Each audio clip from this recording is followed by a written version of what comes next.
संभवतः हमारी भी आवाज़ पहुँच लोगों तक। सभी को गुड इवनिंग।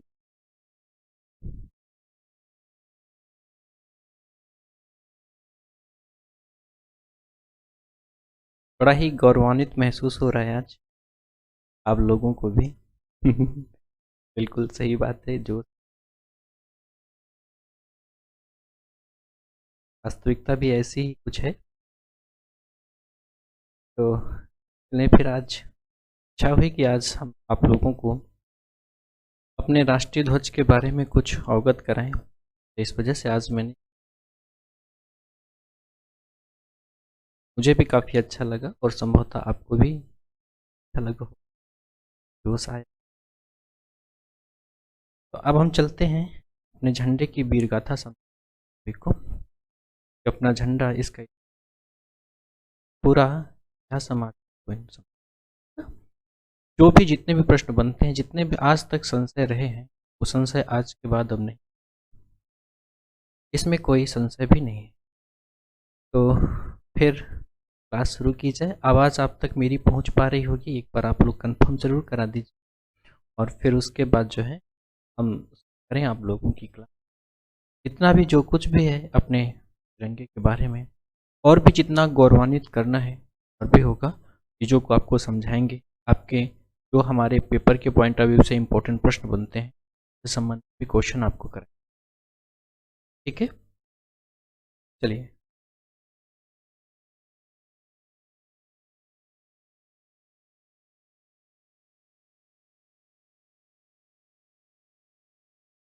चलिए ठीक है।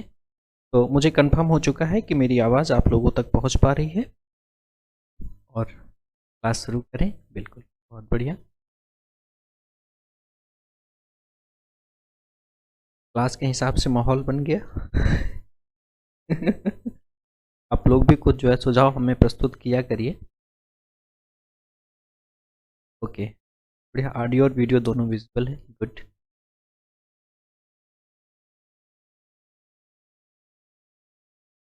चलें क्लास शुरू करें ना फिर। बिल्कुल, सभी लोग आते रहें।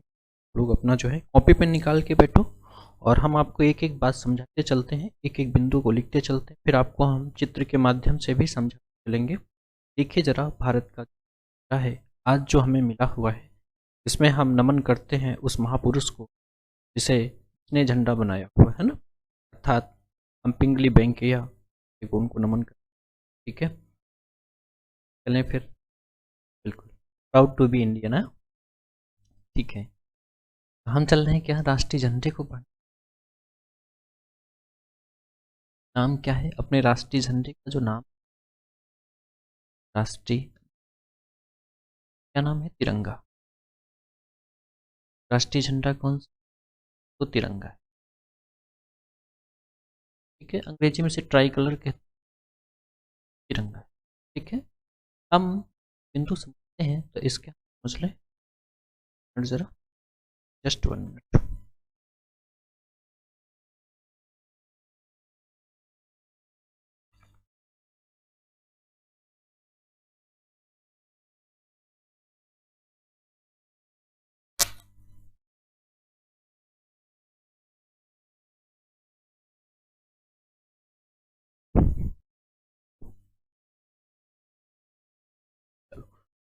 तो राष्ट्रीय झंडा नाम क्या है, तिरंगा।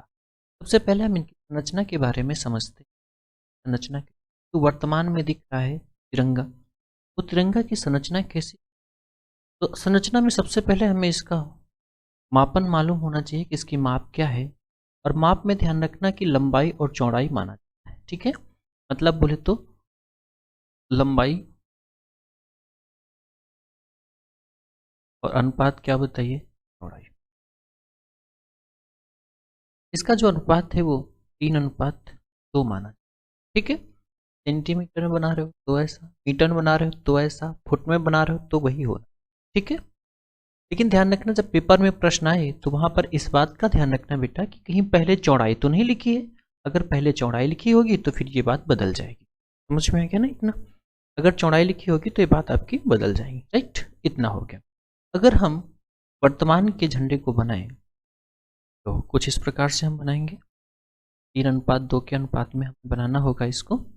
ठीक है, फिर उसके बाद ऊपर जानते हो, ऊपर जो रंग है वो केसरिया है, सबको मालूम होगा।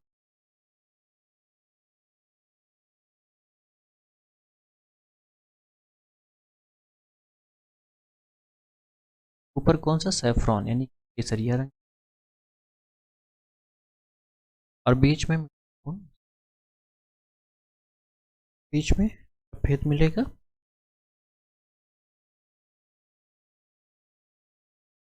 इसमें हम कुछ लिख ही नहीं रहे, समझ जाओ सफेद ही है ना। ये वाला क्या रहेगा, ठीक है। इसमें आप जानते हो कि बीच में जो चक्र बना हुआ, चक्र, ये चक्र कैसा है, तो इस चक्र को मैं बता दूं आप, कहाँ लिखे, हम यहाँ पर लिख देते हैं कि बेटा जो चक्र है, मैं आगे लिख दूँ, इसमें आपको मालूम होना चाहिए चक्र में 24 थी।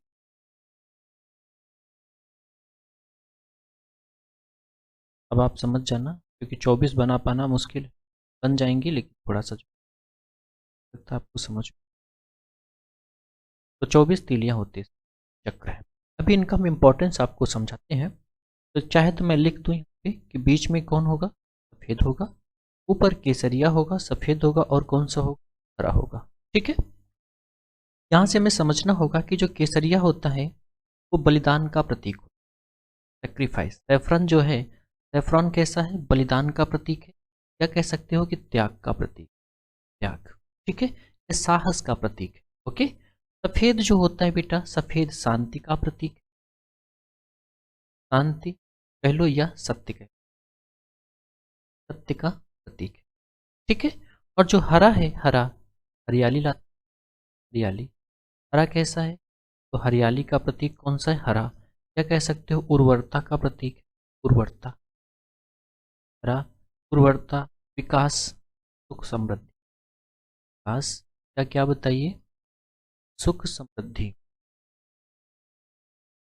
ठीक है, विजुअल होगा ना सब कुछ, सुख समृद्धि। ओके, हाँ, बहुत अच्छे, ठीक है। तो बेटा सुख समृद्धि का प्रतीक है।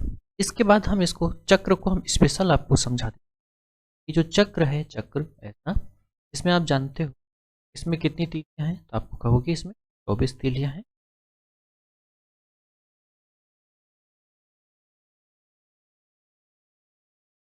आपके लिए 24 तीलियां इसमें, ठीक है। कम हो तो आप बाकी बना लेना, अगर ज़्यादा बनाएंगे तो आपको विजिबल नहीं होगा। ये चक्र जो है, चक्र ये कैसा है, तो इसका कलर आप ध्यान रखना, नीले कलर का, ठीक है ना। किस कलर का है, नीला गहरा या नीले कलर का क्या है, चक्र है, ठीक है ना। एक क्या बोलते हैं इसको, तो ये वही है, कौन सा, अशोक चक्र, अशोक, ठीक है। इसी को धर्म चक्र कहते हैं, क्या, धर्म चक्र, ठीक है। ये जो अशोक चक्र है, ये लिया कहाँ से गया है, तो ध्यान रखना, ये क्या गया है, लिया गया है कहाँ से, तो लिया गया है वही, क्या बोलते हैं, सारनाथ, कहाँ पर, तो अरे सारनाथ कहाँ मिलेगा, वाराणसी में है ना, तो ये सारनाथ से लिया, सारनाथ कहाँ में, वाराणसी में, ठीक है, सारनाथ वाराणसी। इतनी बात हो गई। इसके बाद जो इसमें बेटा 24 तीलियां हैं, 24 तीलियां, 24 तीलियां जो है बेटा, वो 24 घंटे के बारे में बताती हैं, बारे में 24 घंटे निरंतर प्रयास करना, 24 घंटे निरंतर प्रयास करने के, प्रयत्न करने के बारे में, प्रयत्न करना सिखाती हैं। ठीक है, 24 तीलियां 24 घंटे, 24 घंटे में निरंतर प्रयत्न करना ये सिखाती है। कौन, जो 24 तीलियां इसमें बनी हुई है, ठीक है ना। इनका जो 24 तीलियां, इनका तात्पर्य जो है, 24 तीलियों का जो तात्पर्य है बेटा, 24 तीलियों का जो तात्पर्य है वो कुछ और भी है। एक तो क्या बोला कि निरंतर प्रयत्न करना, ये 24 तीलियां दर्शाती हैं, और इसका तात्पर्य यह है कि गति में ही जीवन है, गति में ही जीवन है, गति में ही जीवन है, ठहराव में मृत्यु, ठहराव में, ठीक है, गति में ही जीवन है, ठहराव में मृत्यु है। ठीक है, तो सारनाथ वाराणसी से गया है। आपको मैं बता दूं कि पहले चक्र नहीं था, एक बात मैं लिख ही देता हूँ, पहले चक्र की जगह चरखा था। चक्र की जगह क्या था? चक्र की जगह चरखा हुआ करता था, ठीक है ना, चरखा था। 1947 में पिंगली वेंकैया चरखे को हटा दिया था। इसकी हम कथा आपको आगे समझते हैं। यहाँ तक आपको समझ में आ गया होगा ये पूरा, इसकी जो संरचना है वो किस प्रकार से है। ये है अपना भारत का तिरंगा, ठीक है। राष्ट्रीय झंडा कौन? तिरंगा, ऊपर केसरिया, सफेद और हरा, ठीक है, बहुत बढ़िया। आपके मैं एक बार और कमेंट चेक, ठीक है, किसी कोई दिक्कत तो नहीं, बहुत बढ़िया। अब चलते हैं हम आगे, कुछ बातों को हम आपको और समझाते हैं। यहाँ तक तो कोई दिक्कत नहीं होती, आप स्क्रीनशॉट ले सकते हो और प्रयास करो कि अगर अपनी कॉपी में लिखते चलो, इससे बेहतर और कुछ नहीं, ठीक है। मैं आगे बढ़ सकता हूँ, बोलो। अब ये कब अपनाया कि मैं आपको बताऊंगा, यहाँ पर थोड़ी जगह की कमी है, मैं आपको आगे समझ, तो मैं यहाँ पर इस बात को मिटा करके और ये समझते हैं,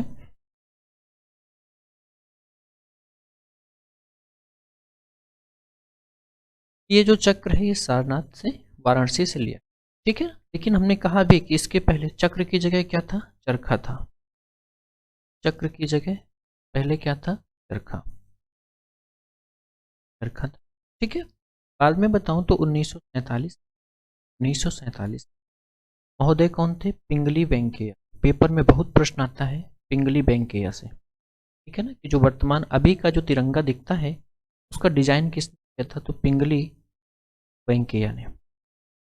इस चक्र की जगह पहले चरखा था, पहले मैं यहाँ पर पहले लिख दूँ ताकि बाद में पीडीएफ में दिक्कत ना है, तो पहले चक्र की जगह चरखा था, ठीक है। 1947 में पिंगली ने क्या किया? चरखा को हटाकर ये कह लो, चरखा की जगह लिख लो, क्या लिखोगे? चरखा की जगह क्या लाया था? तो चक्र लाया, ठीक है। कौन सा चक्र है? अशोक चक्र, ओके। कौन सा चक्र है? तो अशोक चक्र, ठीक है। क्योंकि आपको बता दूं कि जब, ये तो हो गई बात, अब ये ज्वाला जो है ना, ये इसको आपको बता दूं तो मैं थोड़ा सा और लिखूं, यहाँ चल जाएगा ना। संविधान सभा में आपको पता होगा कि संविधान सभा का गठन हुआ था, तो संविधान सभा में बेटा सबसे पहले जो लाया था, नाम पता हो तो आप बता दीजिएगा, अदरवाइज हम बताते हैं भैया आपको। संविधान सभा में, ठीक है, संविधान सभा में सबसे पहले कौन लाया था? हंसा मेहता का नाम ध्यान रख, हंसा मेहता लाए थे, ठीक है। हंसा मेहता, संविधान सभा में हंसा मेहता लाए थे। और एक बात और ध्यान रखना, इसकी जो स्वीकृति हुई, स्वीकृति कब मिली इसको? स्वीकृति तो वो थी कौन? 22 जुलाई, बड़ी इंपॉर्टेंट डेट है, 22 जुलाई 1947 को, 22 जुलाई 1947 को जो है स्वीकृति मिली, किसमें? संविधान सभा में। इसलिए आपको पता होगा, अच्छा 22 जुलाई को क्यों मिली? क्योंकि आपको बता दूं कि उस समय इसी 22 जुलाई को ही ब्रिटेन से, मैंने आपको संविधान सभा पढ़ाया, जिन लोगों ने ऑफलाइन क्लास में पढ़ा हुआ है संविधान सभा को, तो उसमें हमने आपको पढ़ाया है, ठीक है, बहुत बढ़िया। उसमें हमने आपको ये पढ़ाया है, ब्रिटेन से जब अनुमति मिली है ना, कि हाँ ठीक है, अब जो है वहां पर भी पास हो गया कि भारत बिल्कुल स्वतंत्र है ना। देखो, तो उन 22 जुलाई को, इसलिए आप जानते हो कि 22 जुलाई को कौन सा दिवस मनाया जाता है? 22 जुलाई को क्या दिवस? झंडा दिवस, 22 जुलाई को झंडा दिवस मनाया। पेपर में आपके तमाम बार ये प्रश्न आता है, तो आप इसको ध्यान रखिएगा। 22 जुलाई को क्यों? क्योंकि संविधान सभा में ही पहले इसको लाया गया था, इस वजह से 22 जुलाई को ही झंडा दिवस मनाया जाता है। यहाँ तक बात आपको हो गई, यहाँ तक कोई प्रॉब्लम तो आपको नहीं होगी। हम थोड़ा सा और आगे चल सकते। तो ये जो आज का वर्तमान का है, ठीक है, हम आपको पहले ये समझा देते हैं कि पहले किस किस प्रकार के बने हुए थे, पहले उनके बारे में हम चाह रहे हैं कि आपको थोड़ा सा अवगत कराएं, ठीक है। झंडा दिवस, बहुत बढ़िया।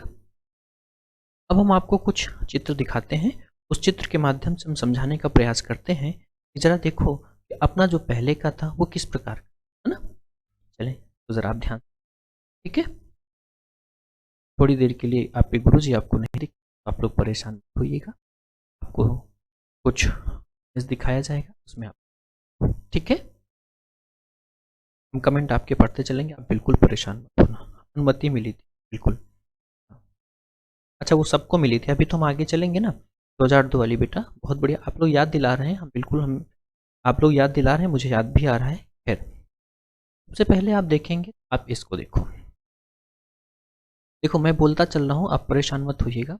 ये जो बगल में बाईं तरफ लगा हुआ है, ये यूनियन जैक है, लिखा हुआ है ब्रिटिश भारत का नागरिक पताका। ब्रिटिश भारत का, समझ रहे हो, नागरिक पताका कुछ इस प्रकार से हुआ करता। विभिन्न रियासतों के शासकों द्वारा भारतीय स्वतंत्रता आंदोलन से पहले की अवधि में अलग अलग डिजाइन वाले कई झंडों का इस्तेमाल किया। एकल भारतीय ध्वज का विचार पहली बार 1857 के विद्रोह के बाद भारत के ब्रिटिश शासकों द्वारा उठाया गया। समझ में आए? ये तो पहला चीज। अब देखो, इसमें आपको कुछ ज़्यादा नहीं लिखना है, आपको थोड़ा सा ये समझना है, केवल ये समझते चलो कि किस किस प्रकार से रहा है ना। हम आपको अब दूसरी इमेज की ओर ले चलते। दूसरी इमेज आपकी, आप इसको समझो। अब इस पे ध्यान दो जरा, तो आप देखोगे ये है कलकत्ता ध्वज के आधार पर। आपको पता होगा कि अगर भारत में, मैं अभी आके लिखाऊंगा, आप केवल थोड़ा सा इमेज देखते चलो, फिर मैं आपको समझा। कलकत्ता में 2006 में सबसे पहले फहराया गया। तो कलकत्ता में जो ग्रीन पार्क है वहाँ पर सबसे पहले फहराया गया था कलकत्ता ध्वज, है ना। तो ये लिखा हुआ है, क्या लिखा आधार पर 22 अगस्त 1907 को। ये तो जर्मनी वाला है, आप परेशान मत होना। और भीखामाजी, जो मैडम भीखामाजी थे, उन्होंने जो है इसको क्या बोलते हैं, जर्मनी में फहराया हुआ था। तो वही लिखा, जर्मनी के स्टटगार्ड में अंतर्राष्ट्रीय समाजवादी सम्मेलन में भिखाजी कामा द्वारा ये उठाया गया। ये जर्मनी की बात है। अभी मैं इसको पॉइंट वाइज लिखा दूंगा, केवल आप थोड़ा सा इसको समझते चलो कि किस किस प्रकार के झंडे। ठीक है, चलिए अब मैं आगे थोड़ा सा और बढ़ता हूँ, आपको मैं अगली स्लाइड पे ले जाता हूँ। अगला ये देखो, आपको पता होगा तो होम रूल आंदोलन, ठीक है ना। तब तक आप कमेंट करके बता सकते हो कि होम रूल आंदोलन जो है वो कब चला था, आप लोग बता सकते। उसमें आप देखो तो एनी बेसेंट, जिन्हें माता बसंत के नाम से जाना जाता है, एनी बेसेंट और बाल गंगाधर तिलक के द्वारा अपनाए गए भारतीय होम रूल आंदोलन का ध्वज था। आपको मैं बता दूं, यहाँ पर आप फिर देख पा रहे हो कि ये यूनियन जैक की तरह जो प्लस का निशान लगा हुआ है, यूनियन जैक। यूनियन जैक जो है वो ब्रिटेन का झंडा कहा जाता है, ठीक है ना। हाँ करेक्ट, हम आगे बढ़े हैं। चलो अब यहाँ पर कोई प्रॉब्लम नहीं है। तो अब हम अगली इमेज आपको दिखाते हैं। अगली इमेज आपके सामने देखो, स्वराज करें। आधिकारिक तौर पर 1931 में भारतीय राष्ट्रीय कांग्रेस द्वारा देखो, ये बाबूजी का चरखा आ गया ना, बापूजी का चरखा आया कि नहीं। ओके ठीक है, ये देखो अभी बीच में चरखा आ गया, ऊपर कौन सा है तो केसरिया है, और यहाँ पर क्या बताइए, चरखा है, और उसके नीचे आप देखोगे तो ये हरा कलर है। आपको भी समझ में। चलिए हम अब चलते हैं और अगली बात पे आपको बताते हैं। अगला ये देखो, अब ये क्या है, जरा इसको समझना, इसको बड़े गौर से समझना। और हाँ एक बात मैं बता दे रहा हूँ, हो सकता है कि आपको लगता हो कि मैं थोड़ा स्पीड से आपको पढ़ा रहा हूँ, तो बेटा क्लास बहुत ज़्यादा लंबी ना हो, मुझे इसका भी ख्याल रखना पड़ेगा। तो आप क्या करिएगा, अगर इनके बारे में आपको कुछ लिखना है तो या तो आप स्क्रीनशॉट लेते चलो, अदरवाइज आप दोबारा भी इसको आप देख सकते हो ना।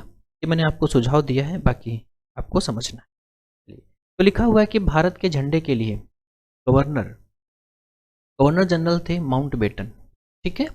1947 का प्रस्ताव था, प्रभावी रूप से कांग्रेस का झंडा, लेकिन क्या लिखा, कैंटन में यूनियन जैक के साथ था। तब ये हुआ कि जो आप जानते हो कि अंतिम जो गवर्नर जनरल थे ना, मैं थोड़ी देर के लिए आपके सामने आ जाता हूँ। अंतिम जो गवर्नर जनरल थे आप नाम जानते हो, जिनका नाम था क्या, माउंटबेटन। अब क्या हुआ कि जब संविधान में झंडा को लाने की बात हुई ना, तो ये कितने होशियार थे, जरा सोचो ध्यान से। होशियार इतने थे, इन्होंने जो झंडे को स्वीकार करने की बात कही थी, वो दिया था ये वाला झंडा, जिसमें आप देखोगे, अभी मैं फिर से दिखाऊंगा इमेज को, जिसमें आप देखोगे तो बाईं तरफ जो है, बाईं तरफ आपने ऊपर देखो अपना यूनियन जैक लगा रखा। मतलब इतने क्या बताएं, पढ़े लिखे मूर्ख आदमी है। सोचो कि अब जब उपनिवेश नहीं रहा, तुम काहे के लिए परेशान हो ना। बाद में ले देख के क्या हुआ, नेहरू जी ने इसको हटा दिया, बोले हम इसको नहीं मान रहे, है ना। हम एक बार फिर से इमेज दिखाते हैं, एक बार आप फिर से उसको देखने की कोशिश करो। बहुत बढ़िया, 1916 में, गुड। चले तो हम एक बार आपको इमेज फिर से दिखाते हैं। बात का है, पहले का दिखा देते। ये देखो, आप देख पा रहे हो बाईं तरफ ऊपर ये यूनियन जैक लगा हुआ है, समझ रहे हो, नाम ध्यान रख, यूनियन जैक। जवाहरलाल नेहरू ने इस आधार पर इसको हटा दिया था ना। क्योंकि भाई बोला ये जवाहरलाल नेहरू ने कहा, देखो भैया अब तो तुम्हारा अस्तित्व ही खत्म हो रहा है ना भारत से, अब काहे के लिए तुम यूनियन जैक के पीछे पड़े हो, काहे लिए यूनियन जैक लेकर के आ रहे हो ना, ये बात थी, इस वजह से इसको अपनाया नहीं गया। करेक्ट, यहाँ तक आपको बात समझ में आई होगी। अब इसके बाद हम आपको अगला दिखाते हैं, और ये रहा अगला। अब ये रहा अपना प्यारा, जिसे पिंगली वेंकैया ने बनाया हुआ था, आपके सामने ही चित्रित हो रहा है। आप इसको देख सकते हो, ऊपर केसरिया है, बीच में सफेद है, और जो चक्र बना हुआ है, धर्म चक्र जो बना हुआ है, जो कि सारनाथ के, वाराणसी के सारनाथ से लिया गया है, वो देखो बीच में चक्र बना है, 24 तीलियां हैं, जिनका कहना ये है कि चलते रहना ही जीवन है ना, मतलब चलते रहना ही जीवन, अगर चल रहे हैं तो जीवन है, रुकाव क्या है, ठहराव क्या है, मृत्यु के समान। नीचे आप इसको देख पा रहे हैं, हरा रंग है। हम आगे बढ़ सकते हैं, यहाँ तक आपको कोई दिक्कत तो नहीं, ये आप समझ चुके हो। आओ कुछ थोड़ा सा हम आपको और दिख, ये रहा। खैर अभी इसको तो हम बताएंगे, इसका आप थोड़ा सा अवलोकन कर लो, थोड़ा सा इसका आप अवलोकन कर लो, फिर हम आपको बताते हैं। इसमें अगर आप देखो तो लिखा है झंडा जुलूस। झंडा जुलूस जो लिखा हुआ है, इसमें आप पहले वाले व्यक्ति को देखो, और जो पहला वाला व्यक्ति है आपने देखा होगा, इसका दाहिना हाथ ऊपर है, दाहिना हाथ कहाँ है, ऊपर है ना। तो ये जो दाहिना हाथ ऊपर है, जब झंडा जुलूस निकाला जाता है तो झंडा को पकड़ा कैसे जाता है, झंडा को पकड़ा जाता है, बायां हाथ नीचे होना चाहिए और दाहिना हाथ ऊपर होना चाहिए।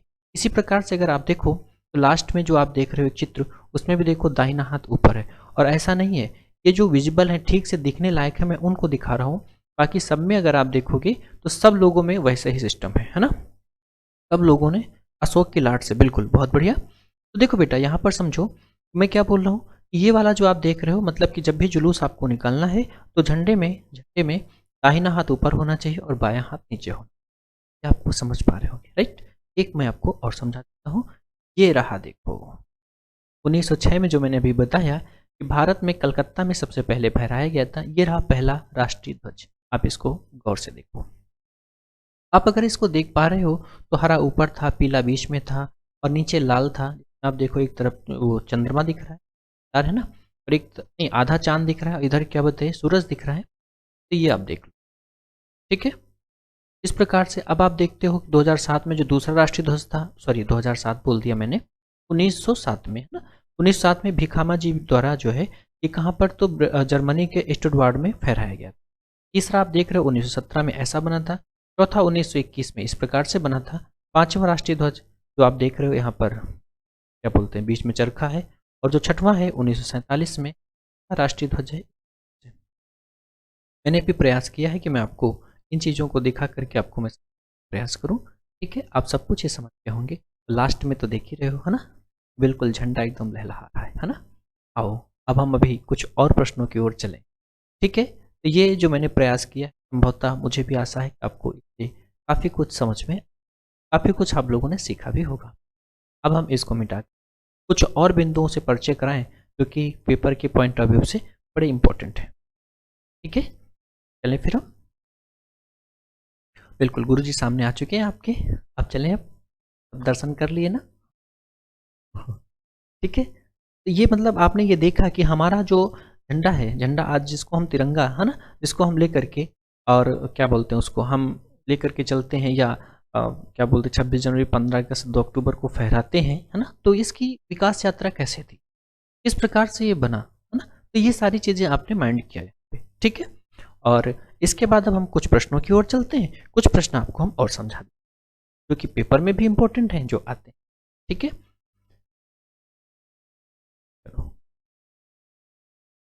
तो आज के बाद मैं आपको बता दूं कि आप लोग चाहे तुम जितनी बड़ी तैयारी कर रहे हो, चाहे जितनी बड़ी तैयारी कर रहे हो, अब मुझे तो उम्मीद है कि इसके अलावा आपको करना पड़ेगा, मैं तमाम प्रश्न भी आपको और करा देता हूँ, इसे मिटा रहा हूँ, ठीक है। चलिए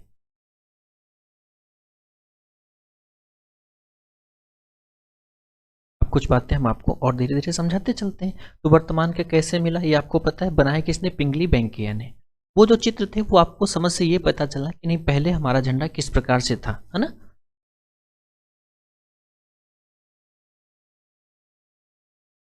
अब इसके बाद क्या है कि यहाँ पर हमें कुछ शर्तें ध्यान रखनी है, वो शर्तें क्या है मैं आपको एक एक बात लिखा देता हूँ।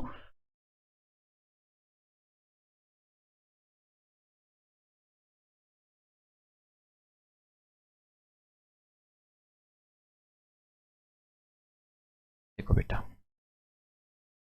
यहाँ पर कुछ शर्तें हैं जो कि हमें अपनानी, और मैं आप सभी से ही कहूँगा कि आप लोग जो है आप लोग क्या करिए कि क्लास के बाद भी थोड़ा सा अपना अनुभव शेयर, कैसा लग, क्या समझ, क्या क्या चीज़ें एक बार बता जरूर दीजिएगा ना। उससे जो बाद में आप जब बताते हो तो और लोगों को ये पता चलता नहीं वाकई में ठीक ठाक था, है ना। अभी तो जो आपके कमेंट चल रहे हैं ये सबको नहीं दिखेंगे, है ना, ये सबको विजिबल नहीं होंगे, राइट। तो इसकी शर्तें क्या है, शर्तों में आपको लिखते हैं। सबसे पहली बात ये है, अंधेरे में नहीं फहराना है, अंधेरे में नहीं फहराना है, ठीक है, अंधेरे में नहीं फहराना है, ओके। दूसरी बात ये है कि शाम को यानी रात को यानी सूर्यास्त के बाद, सूर्यास्त के बाद झंडा उतार लेना है, झंडा उतार लेना है। तो अब आप कहोगे कि सर एक बात बताओ, उतार लेना, आप कहोगे सर मान लो कि जैसे राष्ट्रीय भवन में लगा होता है, तो राष्ट्रीय भवन में लगा होता है तो क्या सर रोज वो उतारा जाता है, मैं उसकी बात नहीं कर रहा हूँ। अगर आपने फ्लैग हास्ट किया हुआ है, उसको फहराया हुआ है, आप शाम तक लगा सकते हैं, उसके बाद आप उतार सकते हैं, ठीक है। चलिए, तो शर्त के अनुसार आपने ये शर्त दी। दूसरा बात ध्यान रखना कि प्लास्टिक का झंडा नहीं हो, प्लास्टिक का झंडा नहीं होना चाहिए। तब तक अगर आप लोग कुछ जानते हो तो जरूर बताते रहें। प्लास्टिक का झंडा नहीं होना, ठीक है, नहीं बनना चाहिए। इसका बनने के कि खादी के कपड़े में बनना चाहिए, लेकिन क्या आप इतना ध्यान, ठीक है। दूसरा बात ये है, इसकी ये है कि दूसरे के यानी दूसरे देश के, दूसरे देश के झंडे, झंडे से ऊपर, ऊपर भारत का झंडा होना। थोड़ा सा इस बात को हम आपको समझें।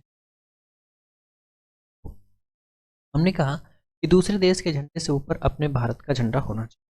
तात्पर्य यह है कि भारत भर में अगर मान लो किसी दूसरे का झंडा है, तो आपको मैं ऐसा बता दूं कि मान लो ये भारत का झंडा है और ये दूसरे देश, इसकी अपने भारत वाले की थोड़ा क्या होनी चाहिए, ये भारत का, आपको ये दाहिना दिख रहा होगा ना, हाँ मेरा बाएं है लेकिन आपको दाहिना दिख रहा होगा, तो ये जो है ये ऐसे होना।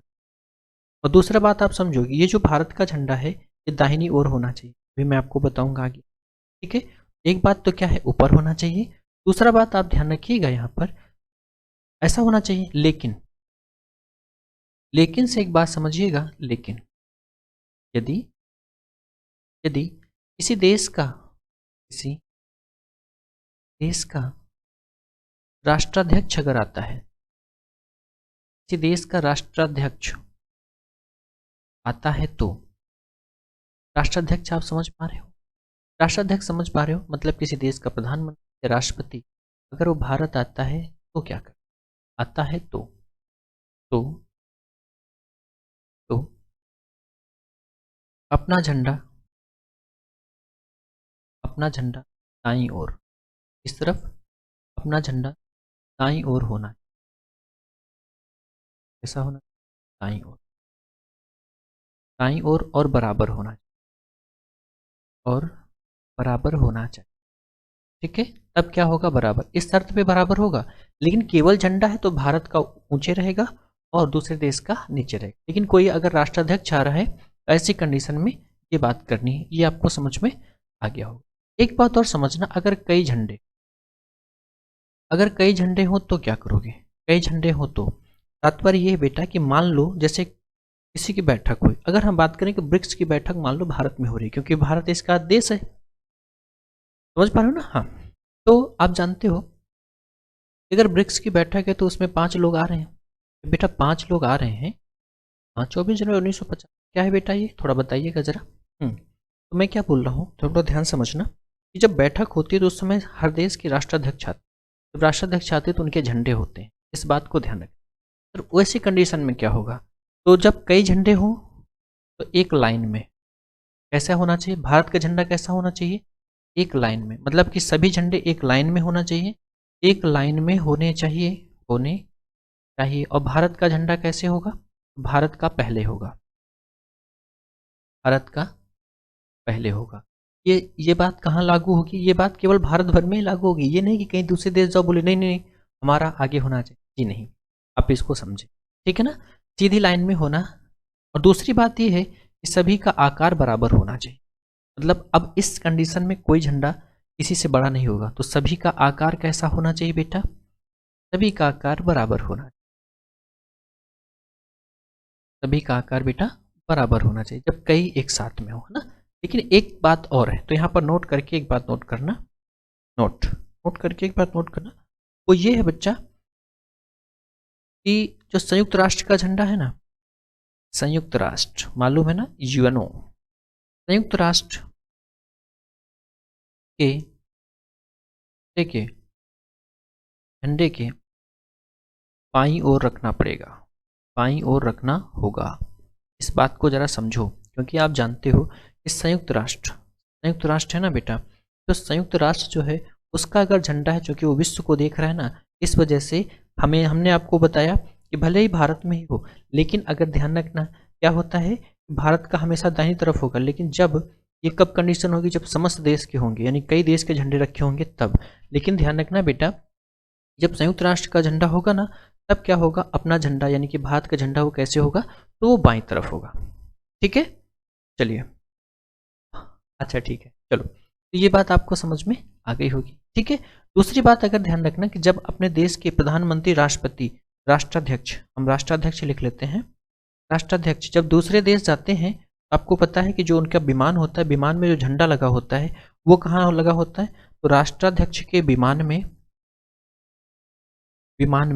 ठीक है ना, विमान में एंट्री और एग्जिट में लगा होता है, एंट्री और एग्जिट में, समझ रहे हो ना, मतलब कि जहाँ से वो एंट्री करते हैं और जहाँ से वो निकलते हैं, तो एंट्री और एग्जिट में लगा होता है,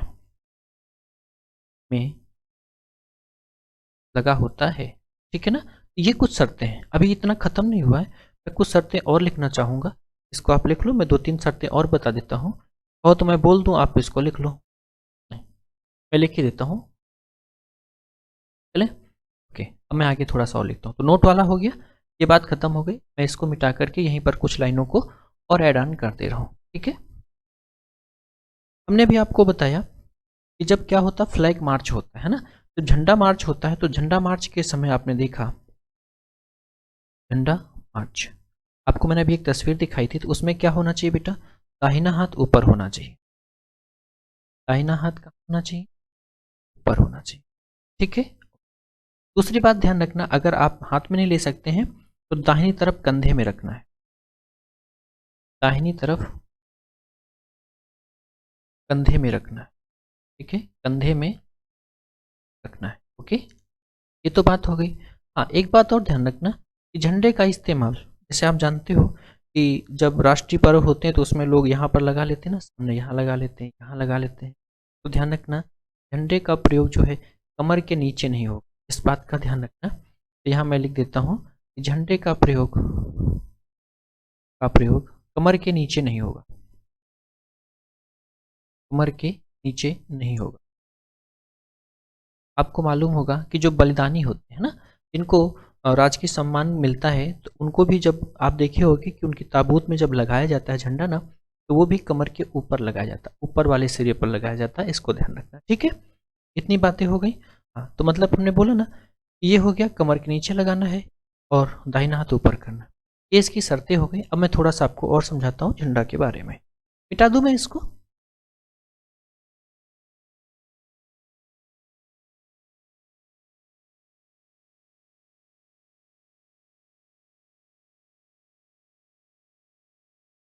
इसके बाद 2 शर्तें और इसमें मानी जाती हैं। आप जानते हो कि झुका झंडा, ये क्वेश्चन आते हैं, झुका झंडा किसका प्रतीक होता है, तो आप ध्यान रखना बेटा, झुका झंडा राष्ट्रीय शोक का प्रतीक होता है, राष्ट्रीय शोक का प्रतीक, राष्ट्रीय शोक का प्रतीक। झुका झंडा किसका प्रतीक होता है, तो राष्ट्रीय शोक का प्रतीक। ठीक है? अब इसमें राष्ट्रीय शोक कितने दिन का होता है, तो वो डिपेंड करता है, वैसे डिपेंड करता है राष्ट्रपति पर कि वो कितने दिन का लगाए, है ना। ठीक है, राष्ट्रीय शोक क्या होता है सर, राष्ट्रीय शोक में जैसे मान लो देश के राष्ट्रपति की असामयिक ना मृत्यु हो जाना, प्रधानमंत्री, राष्ट्रपति, राज्यपाल, तो इसमें क्या होता है, राष्ट्रीय शोक मनाए। ठीक है ना, तो झुका झंडा मतलब झंडा को थोड़ा सा झुका दिया जाता है। ओके, तो झुका झंडा किसका प्रतीक होगा, राष्ट्रीय शोक का। उसके बाद उल्टा झंडा, उल्टा झंडा। तो बेटा ध्यान रखना कि उल्टा झंडा जो है वो संकट का प्रतीक, संकट या फिर क्या बोले युद्ध, संकट या फिर युद्ध का प्रतीक है।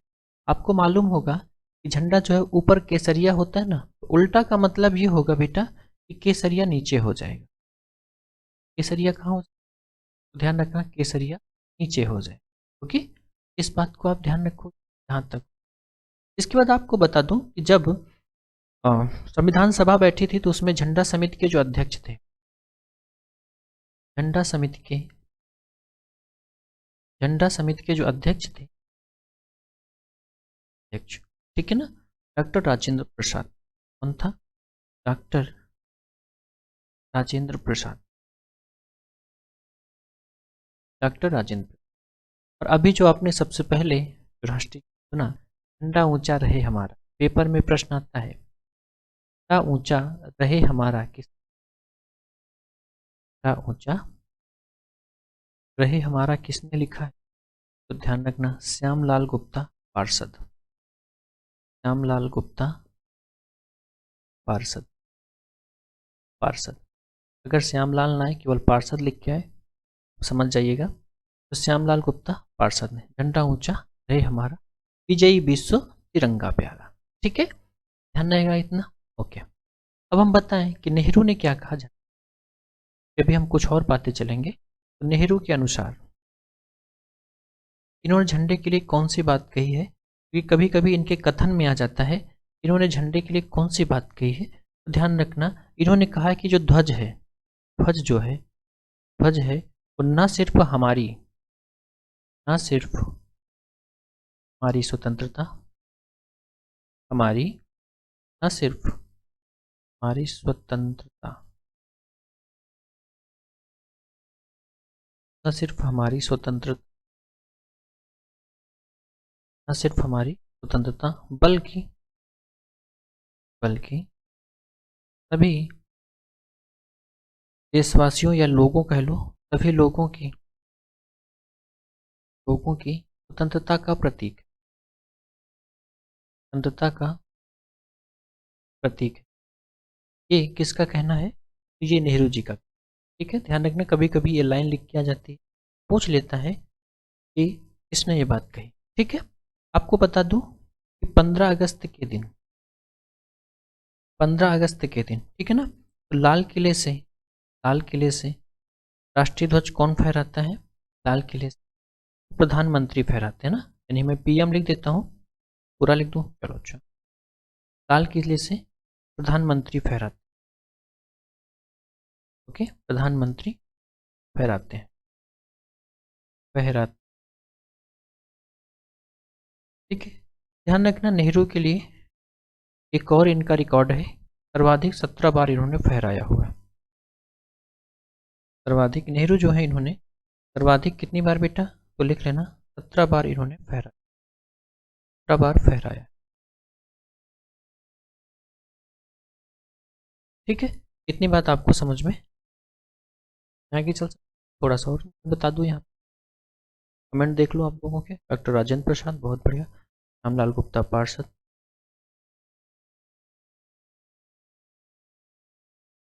चले हम आगे, बिल्कुल। अब आगे की मिटा देता हूँ, आगे चलो, कुछ बातें हम और समझ लेते हैं यहाँ पर। झंडा कोड क्या है, कब आया था, 2002 में क्या सिस्टम था, मैं उसको आपको बता देता हूँ, और फिर इसके साथ लगभग हम क्लास के अंतिम पड़ाव में चल रहे हैं। ठीक है,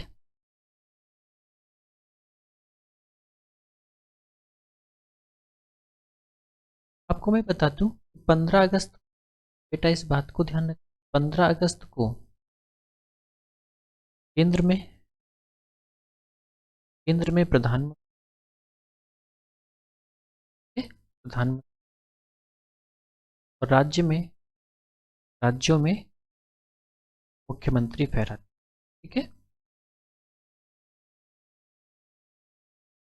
इस प्रकार अगर हम बात करें तो 26 जनवरी को, 26 जनवरी को केंद्र में राष्ट्रपति, केंद्र में राष्ट्रपति और राज्यों में राज्यपाल फहराता। ठीक है ना, राज्यों में राज्यपाल और केंद्र में कौन फहराता है, तो राष्ट्रपति। ठीक, अब थोड़ा सा और समझ लेते हैं। सबसे पहले तो आप लिखना जरा, सबसे पहले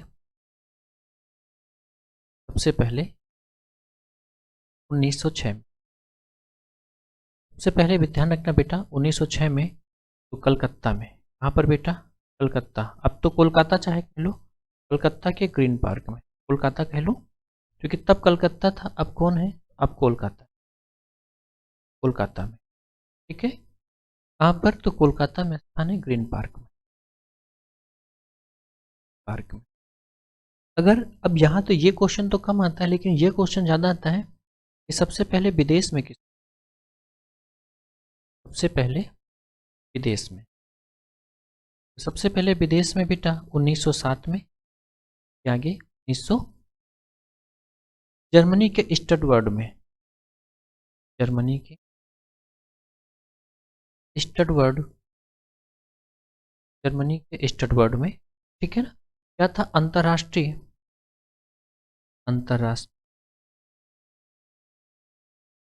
समाजवादी सम्मेलन था, अंतरराष्ट्रीय समाजवादी अंतरराष्ट्रीय समाजवादी सम्मेलन में कौन थे, तो भीकाजी माँ, भीकाजी माँ, है ना, भीकाजी माँ ने फहराया था। ठीक है ना, ये जो भीखा मांझी हैं, भीखा मांझी, ये जो है इन्हें भारतीय क्रांतिकारियों की, भारतीय क्रांतिकारियों भारतीय क्रांतिकारियों की माँ कहा जाता है। इन्होंने क्या किया, इन्होंने विदेश में फहराया हो भारतीय क्रांतिकारी।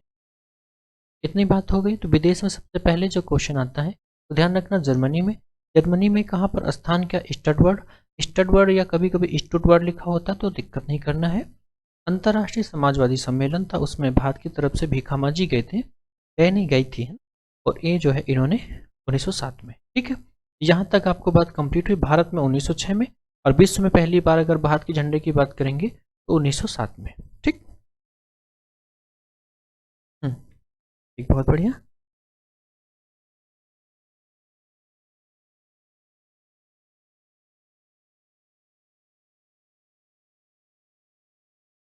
क्वेश्चन मैंने करंट अफेयर्स में पढ़ाया था, आप लोग भूल गए हो। आप लोग बताओ जरा, 26 जनवरी को कौन फहराता और कहाँ फहराया जाता, बताया था जिस पिंगली वेंकैया आ रहे थे ना 2 अगस्त को, तो पिंगली वेंकैया जिस दिन जन्म दिवस मनाया जाता है ना, उस दिन बेटा। ठीक है,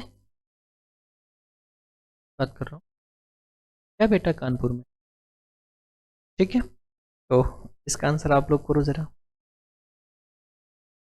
लाल किले से तो प्रधानमंत्री और राष्ट्रपति कहाँ फहराते, मैंने आपको बताया था इसको। क्या है बेटा कानपुर में, नहीं नहीं नहीं, अच्छा वो तुम कह रहे हो बेटा, मतलब वो भी स्थान की बात हो रही, तुम स्टेडियम की बात कर रहे होगे, हो सकता है वो स्थान की बात है। अच्छा परेशान मत, आप इसको कह रहे हैं, कोई दिक्कत। ठीक है, इसके बाद हम 2-3 बिंदु और लिखेंगे।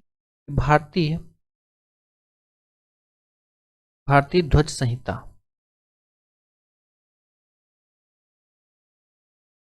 भारतीय ध्वज संहिता यानी कि इंडियन इंडियन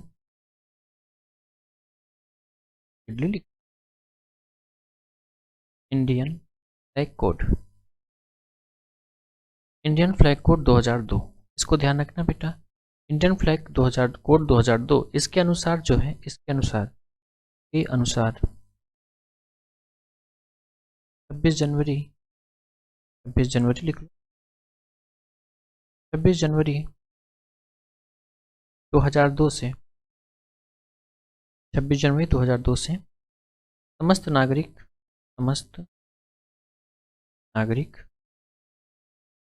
झंडा फहरा सकते, समस्त नागरिक जो है वो झंडा फहरा सकते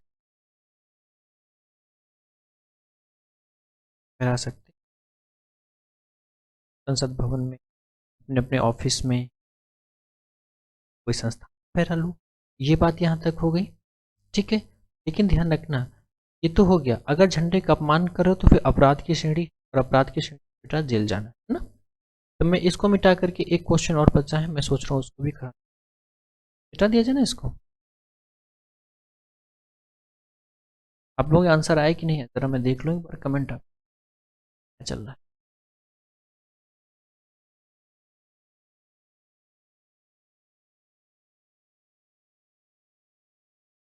ईडन गार्डन है तो क्या मिस्टेक हो गई क्या? चलो कोई नहीं, एक बार क्रॉस चेक कर लेना, ठीक है ना। कोलकाता आपको आता है, मुझे लगा कि शायद वहां पर है, एक बार देख लीजिए। ग्रीन पार्क है,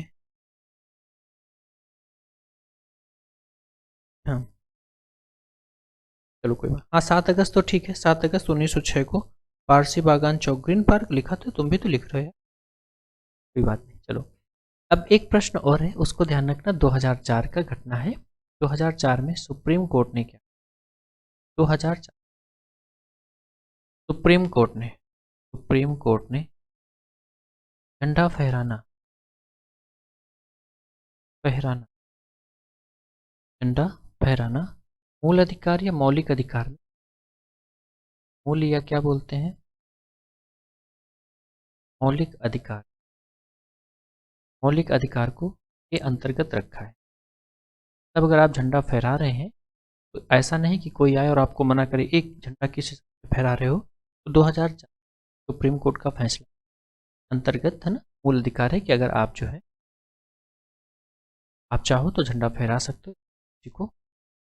इसके लिए आप आर्टिकल ध्यान रखना, 19 अनुच्छेद 19 सब आर्टिकल अनुच्छेद, इसको ध्यान रखना, ओके। मुझे आशा है कि मैंने पूरा समझाने की कोशिश की। अगर इसके बाद कुछ छोटा हो तो आप लोग जो है अपने ज्ञानानुसार जो है, कोई बात नहीं, अपने ज्ञानानुसार जो है आप और भी चीज़ें यहाँ पर ऐड, आपके जो सुझाव होंगे वो हम पर विचार किया, यानी आपके सुझाव जो है विचाराधीन है। कैसी क्लास रही ये आप बता सकते, बाद में कमेंट करें। मुझे लगता है कि पढ़ने के बाद अब आपको कुछ पढ़ने की जरूरत, वर्क करें 10 मिनट, क्योंकि अभी तो क्लास हो सकता है 8:05 तक आपकी दूसरी शुरू हो जाए, और मैथ की क्लास चलेगी, मैथ में पढ़ाएंगे, ठीक है, कोई बात नहीं।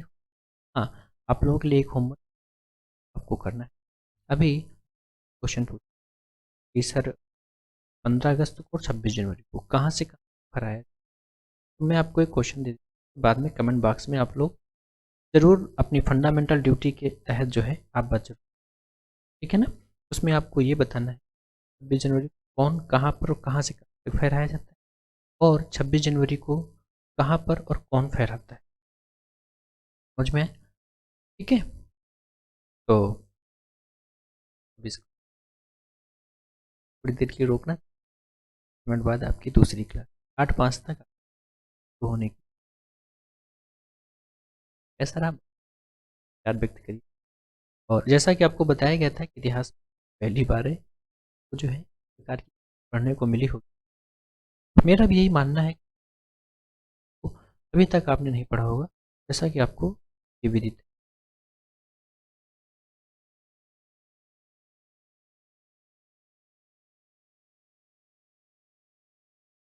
ये वाला, ठीक है, तो आप ध्यान रखिएगा।